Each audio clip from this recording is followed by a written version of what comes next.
soy Lizette Schaus. Hoy día quiero hablarte sobre cómo hacer 5 cambios básicos en tu forma de comer van a incrementar tu felicidad y prosperidad. Durante los últimos años, mejor dicho, desde el inicio del hombre, hemos pasado por una serie de cambios en nuestra forma de comer, ya sea desde que el hombre era recolector, agricultor y un gran cambio en la época industrial. Los principales cambios han sido el incremento en el consumo del azúcar, sales, sodio, conservantes, colorantes y componentes que representan toxinas para el cuerpo humano y la reducción en el consumo de fibra, vitaminas y minerales de su fuente original. Hoy en día podemos ver que en el Perú existe aproximadamente un 66% de sobrepeso en la población adulta, varones mayores de 40 años, mujeres y un 55% de sobrepeso en la población de varones adultos mayores de 40 años. Esto es solamente la punta del iceberg, porque la forma de comer tiene mucho más implicancia que el peso corporal. Se relaciona con el riesgo de contraer cualquier otra enfermedad, sobre todo las denominadas autoinmunes, que tienen incidencia creciente hoy en día, como la diabetes, la obesidad misma, el Alzheimer, la hipertensión, etc. Por ejemplo, si yo consumo poca agua, menos de mis necesidades, voy a tener riñones cansados y no van a poder hacer el trabajo que usualmente les corresponde hacer en mi cuerpo, purificarlo. Definitivamente, la forma en que como va a regular mis emociones durante ese día. Si mis células se encuentran bien, voy a ser capaz de desenvolverme mejor en forma social. Por ende, voy a tener más tiempo libre y más dinero para disfrutarlo, ya sea en vacaciones, compartiendo con mi familia, descansando en casa, etc. Si yo tengo mejor control de mi salud, de mi organismo y de mi entorno, va a ser propicio para incrementar mi autoestima y por lo tanto voy a tener mejores relaciones interpersonales, ya sea en el trabajo o en la vida de pareja o en la vida con los amigos. Todo esto va a contribuir definitivamente a tener días más felices. Por último, comer bien a largo plazo va a permitirme entregar el seguro de salud más valioso e invaluable a mi descendencia, a mis hijos, a los nietos. Porque si yo les he dado ese estilo de vida, ellos lo van a haber aprendido y van a poder mantenerlo en su vida adulta. Por lo tanto, van a ser personas más saludables. En el caso nuestro, vamos a tener la posibilidad de vivir mejor los años de vejez. Vamos a estar más lúcidos, más saludables, vamos a ser menos dependientes de nuestros familiares. Y por último, definitivamente vamos a incrementar la posibilidad de vivir mayor cantidad de años. Entonces, los 5 puntos básicos a mejorar en nuestra forma de cambiar son: número 1, están contribuyendo a reducir nuestra calidad de vida. Estamos consumiendo muchos alimentos refinados y pocos naturales. Lo tenemos que transmutar a comer más alimentos naturales y menos refinados. Como segundo punto importante, estamos consumiendo poca cantidad de omega 3 y un exceso de aceite vegetal refinado. Lo tenemos que transmutar a incrementar el omega 3 y reducir el aceite vegetal refinado. Estamos consumiendo un exceso de harinas, azúcar, poca fibra y proteína. Lo tenemos que transmutar a reducir el consumo de harinas e incrementar el de proteínas, fibra y vitaminas. Número 4, estamos desayunando de vez en cuando, en forma escasa o insuficiente, y como digo, muchas veces ni desayunamos. Lo tenemos que transmutar a desayunar siempre, a la hora y en forma completa y balanceada. Punto número 5, estamos consumiendo un exceso de toxinas, ya sea en saborizantes, colorantes, componentes artificiales y un poco contenido de nutracéuticos en los alimentos. Tenemos que transmutarlo a un incremento de nutracéuticos y una reducción de las toxinas alimentarias. Sobre el primer punto, para verlo en forma detallada, estamos consumiendo, como decía, un exceso de alimentos refinados y pocos naturales. Los alimentos naturales, por excelencia, son las frutas y vegetales. Son las que menos procesos de industrializado han tenido y por lo tanto han perdido menos nutrientes. La cantidad que consumimos de frutas y vegetales suele ser ínfima, muy reducida para lo que realmente nos corresponde. En el Perú, un 10% o menos de niños escolares consume una porción de hortalizas al día, cuando en realidad lo que necesitamos son de 8 a más porciones, que equivale al tamaño de un puño de nuestro cuerpo, por día. Al contrario, estos niños lo que consumen son de 1 a 2 gaseosas por día, sobre todo en el momento del snack que se desarrolla en el colegio. Por su parte, los adultos no estamos haciendo una selección más exhaustiva comparada con los niños. Muchas veces seguimos guiando nuestra forma de elegir los alimentos guiados solo por el sabor de los mismos. Definitivamente, la composición de esas frutas y vegetales es mucho más rica en fibra, vitaminas y minerales, que justamente son los puntos críticos de la comida moderna. Por ejemplo, veamos el caso del grano de trigo. Para industrializarlo y transformarlo al pan pasa por una serie de procesos, en los cuales básicamente pierde la cáscara, porque tenemos que pelar el grano, secarlo, molerlo, deshidratarlo, empacarlo en grandes costales de harina de trigo, por lo tanto tiene que ir con conservantes, volver a desempacar, amasar, y como el grano ha perdido sabor, ya que hemos quitado el endosperma, la cáscara del grano de trigo, tenemos que añadir azúcar, sal, para aportar más sabor. Finalmente, realizar el pan. Para que este pan pueda tener un gran periodo de vida, tenemos que ponerle más conservantes, más saborizantes, más sodio. Entonces, en resumen, lo que hemos hecho, como decíamos en el título, es retirar gran cantidad de complejo B, que está entre la unión de la cáscara y del grano, gran cantidad de fibra, y adicionar sodio, azúcar y toxinas, porque todos los conservantes de los alimentos representan toxinas para mi organismo, ya que no son parte de mis necesidades básicas. Como resultado, hemos perdido el hábito de consumir los alimentos en su forma natural. No es usual para nosotros desayunar un choclo sancochado, sin embargo sí una caja de cereales de colores. No es usual para nosotros desayunar el grano de trigo natural, sancochado, pero sí galletas de soda con mantequilla. Incluso hemos llegado a pensar de que un desayuno constituido por pan light, margarina light, mermelada light y yogur light es mucho más nutritivo que una gran taza de quinoa negra con un montón de frutas frescas y huevos revueltos. Estamos llegando a pensar de que el primero es una versión más nutritiva, más ligera, le decimos, que la segunda, cuando sucede todo lo contrario. Muchas veces estos microorganismos que consideramos no desarrollados, las bacterias, son mucho más selectivas a la hora de elegir sus alimentos. Es como, por ejemplo, un pedazo de pescado y unos caramelos. ¿Cuál sería el primero en ser utilizado por las bacterias? El pescado, porque representa ser un alimento mucho más nutritivo y algunas veces nosotros no lo podemos percibir como ellos lo hacen. Por eso les sugiero que la próxima vez que vayan al supermercado realicen un ejercicio mental muy ágil, copiando las bacterias. Si van a elegir entre dos alimentos, imaginen que ustedes son unas bacterias y piensen cuál sería atacada antes que el otro. Por ejemplo, si tengo que elegir entre pescado fresco y jamón, definitivamente la bacteria iría primero al pescado fresco. O el choclo sancochado y los cereales de caja, primero iría al choclo sancochado. Y de esa forma voy evaluando cada alimento que tengo para elegir. Otra cosa que apena mucho es el hecho de que muchos niños tengan que conocer los sabores de la fruta en su versión sintética antes que la natural. Muchas veces el niño ha comido primero galletas de lucma, caramelos de fresa, chicles de plátano y después empieza a conocer la fruta en su forma natural. No podemos permitirlo, porque la cantidad de nutrientes que se está perdiendo ese menor desde sus primeros años de vida, cuando su alimentación va a determinar su calidad de crecimiento, es absolutamente inadecuada. Segundo punto, estamos consumiendo poco omega 3 y un exceso de omega 6. ¿Cuáles son los alimentos ricos en omega 3? Es cierto, no son muchos y tampoco los estamos aprovechando. Están básicamente en los pescados oscuros y en algunas semillas oleaginosas, como son las semillas de chía, de linaza, de colza.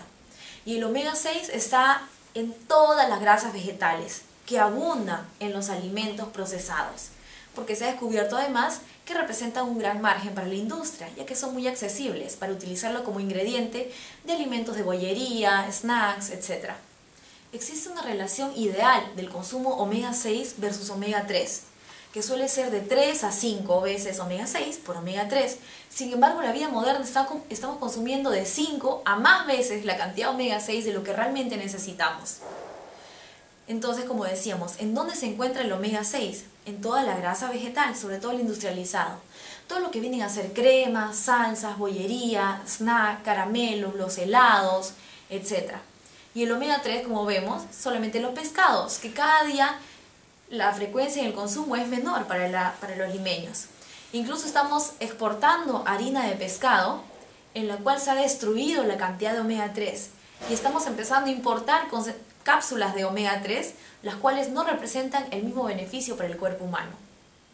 Una de las principales consecuencias del exceso del consumo omega 6 frente al omega 3 es la inflamación, que hoy en día se reconoce como una de las principales causas y base de una serie de enfermedades autoinmunes, como también son el Alzheimer, la diabetes, hipertensión, obesidad, etc. Se trata también de que muchos alimentos que antiguamente contenían grandes cantidades de omega 3 hoy ya no lo presentan, porque la alimentación de estos animales que eran fuente de omega 3 ha cambiado, como es el caso del salmón. Cuando el salmón era salvaje, tenía buen aporte de omega 3, porque tenía la oportunidad de captarla desde todo el fitoplancton que conseguía en los ríos. Ahora, los salmones, las truchas, vienen de los criaderos, en los que son alimentados con harina de soya y harina de trigo y no tienen la oportunidad de sintetizar este omega 3 para pasárnoslo a nosotros. Lo mismo pasó, y ya es un estudio que se ha demostrado hace más de 60 años en Estados Unidos, con la concentración del omega 3 en la carne de búfalo. La carne de búfalo, cuando comía pasto natural, aportaba omega 3 en la dieta de los humanos. Sin embargo, ahora que todos vienen de criadero, ya no presentan estas concentraciones de omega 3. Nosotros podemos hacer una inferencia en nuestros criaderos de ganado vacuno, en nuestras reses, y podemos darnos cuenta de que los vacunos que han sido criados con alimento balanceado, que le decimos que es básicamente harina de granos refinados, van a tener menor concentración de omega 3 que aquel ganado que proviene de pastoreo natural. Entonces, ¿cómo hago para incrementar mi consumo de omega 3? Definitivamente incrementar la frecuencia del consumo de pescados con algunas características muy importantes. Primero, que sean de mar, porque recuerden que los de criadero no han tenido la oportunidad de comer estas algas marinas que van a hacer que sinteticen el omega 3. Segundo, que sean de color oscuro, lo más oscuros posibles. En el Perú, en Lima, podemos obtener muchos de ellos, somos muy afortunados. Por ejemplo, el bonito, la caballa, el jurel, las sardinas. Y además son los de precio más accesible, así que estamos con mucha suerte. Otro punto importante es el tamaño de los pescados. Recordemos que inclusive la legislación para la alimentación de mujeres embarazadas habla mucho sobre el tamaño del pescado, porque a mayor tamaño del pescado, las concentraciones de un tóxico muy peligroso como es el mercurio se incrementan, porque a mayor periodo de vida ha tenido más tiempo de ir absorbiendo esta toxina del mar. Entonces el tamaño que hay que procurar en los pescados es de pequeño a mediano, no los súper grandes como el pez espada, que suelen venderse de muchos kilos, no nos conviene. Y por otro lado, ¿cómo hacemos para reducir el consumo de omega 6 o estas grasas vegetales refinadas? Muy simple. Lo primero, observar la botella de aceite que tienes en casa. Esa botella debería servir para una familia de 6 personas para un lapso de por lo menos 2 meses, porque las cantidades que lo necesitamos son muy pequeñas. Segundo punto importante, retirar todas las cremas, salsas y productos de bollería que tienes en la casa, porque por lo menos el 20% de la composición de esos alimentos son grasas refinadas, vegetales, omega 6. Otro punto importante, comer lo más seguido que puedas en casa, porque tú puedes controlar lo que le estás poniendo a tus alimentos. Tampoco podemos olvidar la fuente vegetal del omega 3, los granos, estos maravillosos granos que actualmente están de moda, pero que han sido alimento básico de nuestros antepasados, de los incas.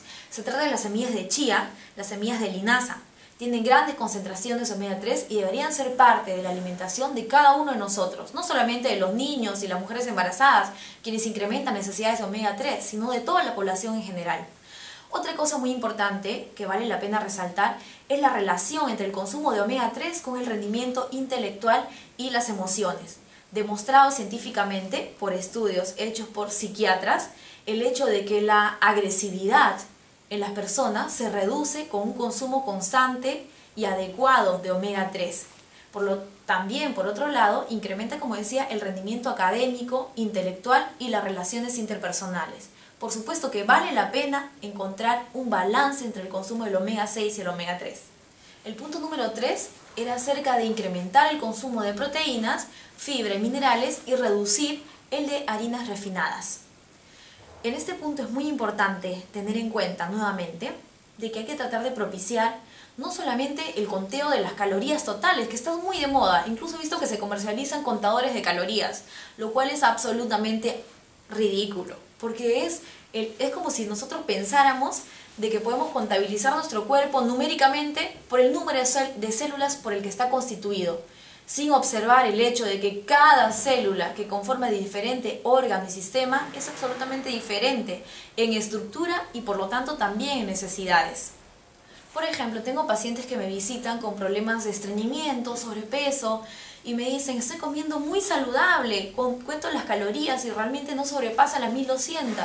Desayuno una tostada, almuerzo un guisito de trigo con arroz integral de repente, a media tarde un par de galletitas de soda con una gaseosa de dieta y en la cena un platito de pasta. 1200 calorías. Casi 0 gramos de fibra, 0 gramos de minerales, vitaminas y poquísimo de proteínas. Es precisamente esto que tenemos que transmutar. También hace muchos años ya se ha descubierto el hecho de que podemos hacernos adictos a los carbohidratos refinados, incluida la harina de trigo. Por eso es que nos sorprende que cuando empezamos a consumirlos en forma frecuente, queremos más y mayores porciones. O también un ejemplo para darnos cuenta de cómo funciona esta adicción a los carbohidratos refinados es imaginar el consumo de gaseosa. La cantidad de carbohidrato que tienen 2 litros de gaseosa es equivalente aproximadamente a unos 8 o 9 choclos. Si nosotros imaginamos tomar 2 litros de gaseosa durante la tarde, tal vez no es difícil porque pensamos que estamos satisfaciendo la sed, etc. Nos estamos hidratando. Pero comer 8 o 9 choclos sí que nos daría una buena sensación de llenura. Eso nos puede demostrar que la saciedad por el consumo de carbohidratos no está regulado de la misma forma en que se regula la saciedad del consumo de otros nutrientes, como las proteínas, minerales, fibra, es decir, un alimento completo y balanceado.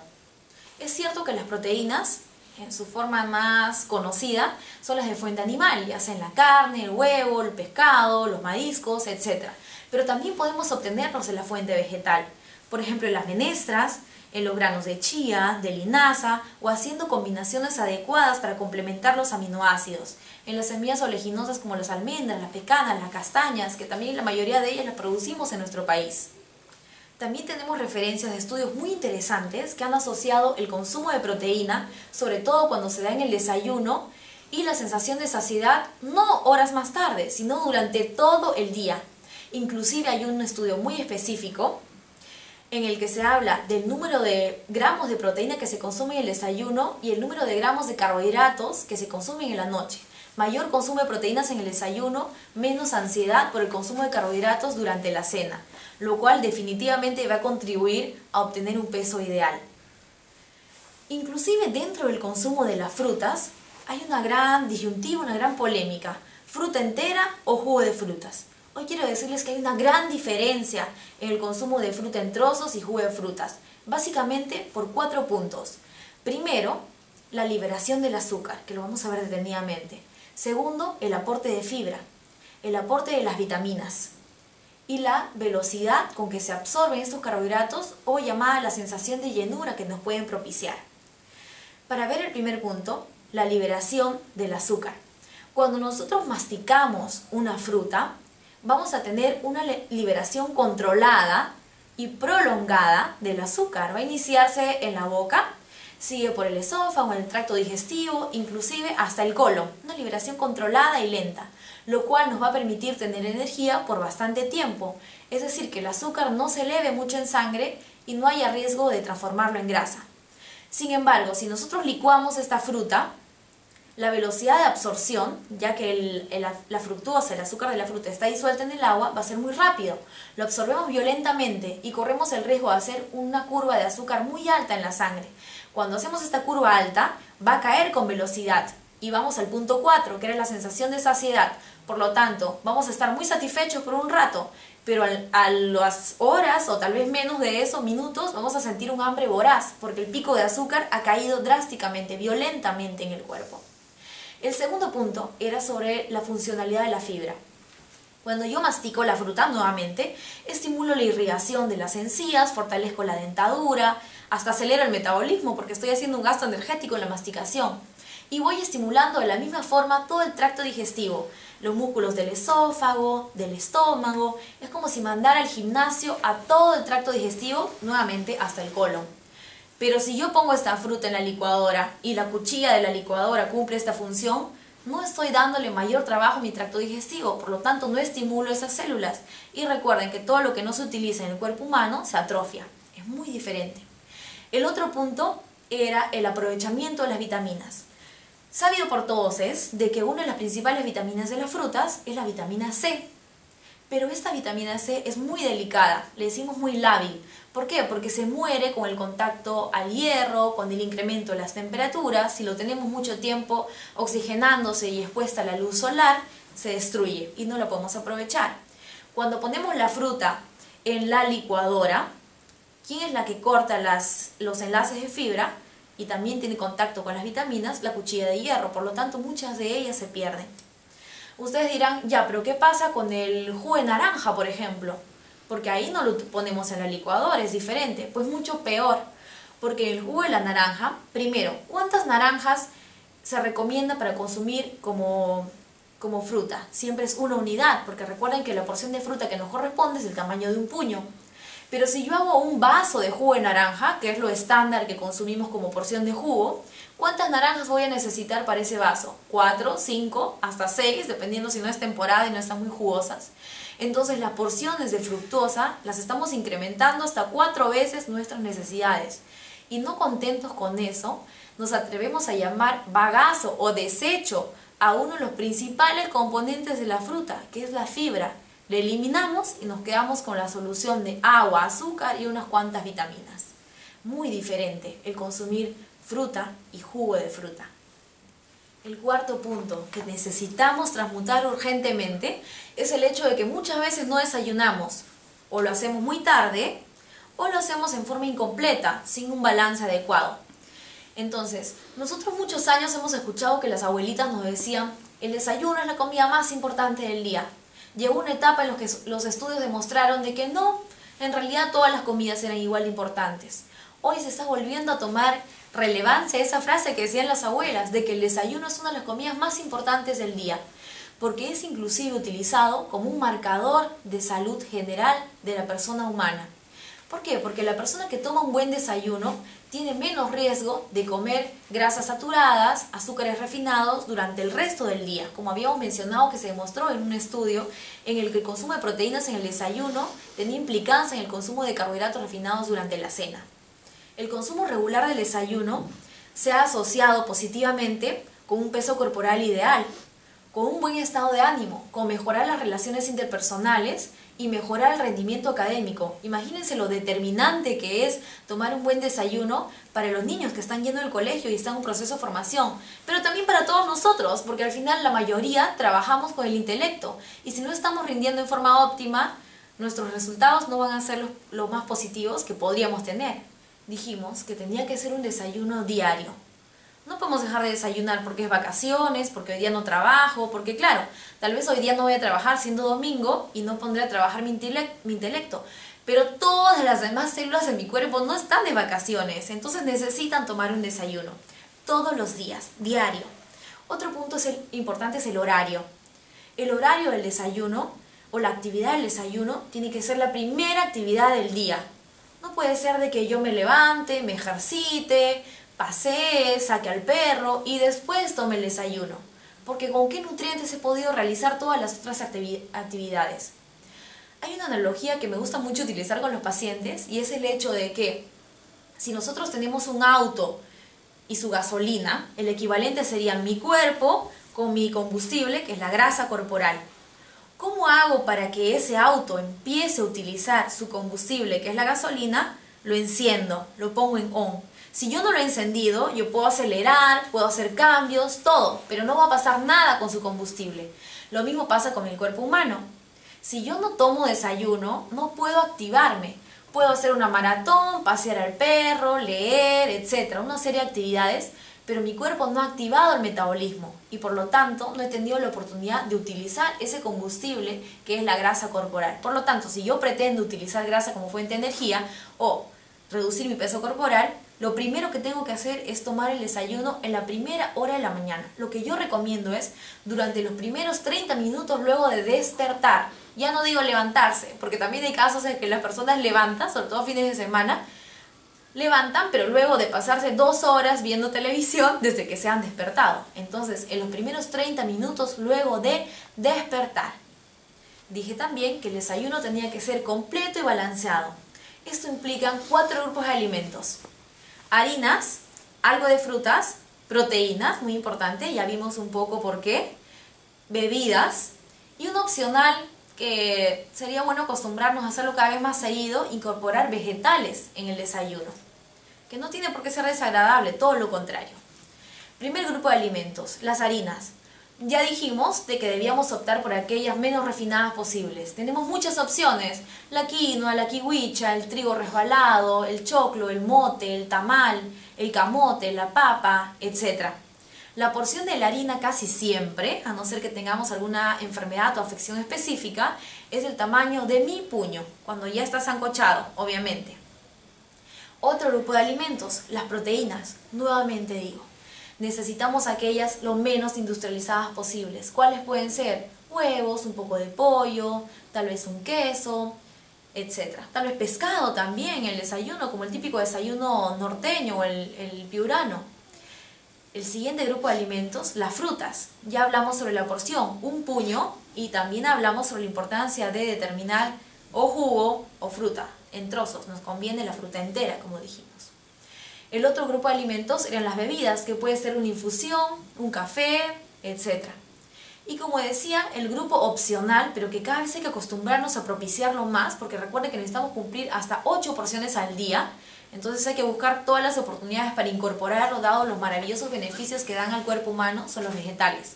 Por ejemplo, podemos incorporar poro, frijol chino, espinaca, tomate, pimiento, tal vez revueltos con el huevo del desayuno, tal vez acompañando un pedazo de chicharrón de chancho en una salsa criolla en el desayuno, tal vez también una ensaladita de tomate con palta acompañando el pescado horneado en el desayuno, etc. Todo es cuestión de imaginación y tener la actitud para su consumo. Como quinto y último punto, tenemos el hecho, el objetivo, la transmutación necesitada, obligada, de incrementar el consumo de los nutracéuticos y reducir las toxinas para el cuerpo humano, que son los aditivos alimentarios, que están permitidos legalmente, pero que sí representan un exceso de trabajo para el cuerpo humano, y el sodio especialmente, porque el sodio representa un nutriente que no es malo por sí solo, pero que estadísticamente todos los peruanos estamos consumiendo en exceso. ¿Cómo reducimos el consumo de sodio? Nuevamente, reduciendo al mínimo los industrializados. Y quiero resaltar en este momento que no tengo nada en contra de la industria, todo lo contrario, la industria ha hecho maravillas por nosotros. Nos permite consumir pescados de mar, como la caballa, el jurel, en la selva, en donde no se podría conseguir de otra manera. Lo que sí estoy en contra, discrepo, es con el hecho de considerar de que un alimento, por tener procesos de industrializado, necesariamente se transforma en más nutritivo que su versión natural, cuando es todo lo contrario. Si tenemos la posibilidad de elegir entre el natural y el industrializado, definitivamente podría elegir el natural, si es que lo tengo a disponibilidad.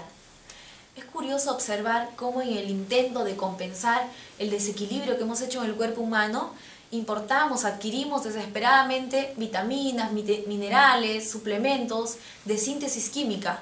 Tal vez estamos importando litio, pastillas de litio para estar más relajados, y sin embargo no estamos consumiendo la quinoa negra, un alimento rico en litio que contribuye mucho al bienestar emocional y que ha sido consumido miles de años atrás y que han sido conocidos por nuestros antepasados.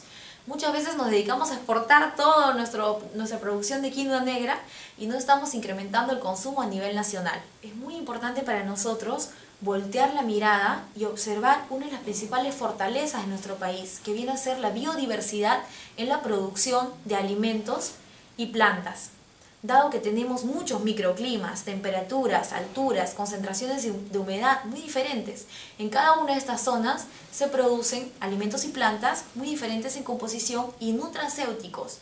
Entonces es importante revalorar esta parte y voltear la mirada hacia las hojas de malva, las hojas de llantén, las hojas de menta, como decía, la quinoa negra, el pimiento, el rocoto con la capsaicina, nuestras uvas negras con el resveratrol, y cada uno de estos nutracéuticos o principios activos que tienen un efecto específico en el cuerpo humano, y lo mejor, sin ningún efecto secundario. Como les dije al comienzo, estos son solo 5 principales pautas básicas a tener en cuenta para ir mejorando nuestra alimentación. Hay muchas otras cosas que podemos ir haciendo, que se las iré compartiendo en las siguientes presentaciones de Hosh Nutrition. Nos vemos, hasta la próxima. Chao.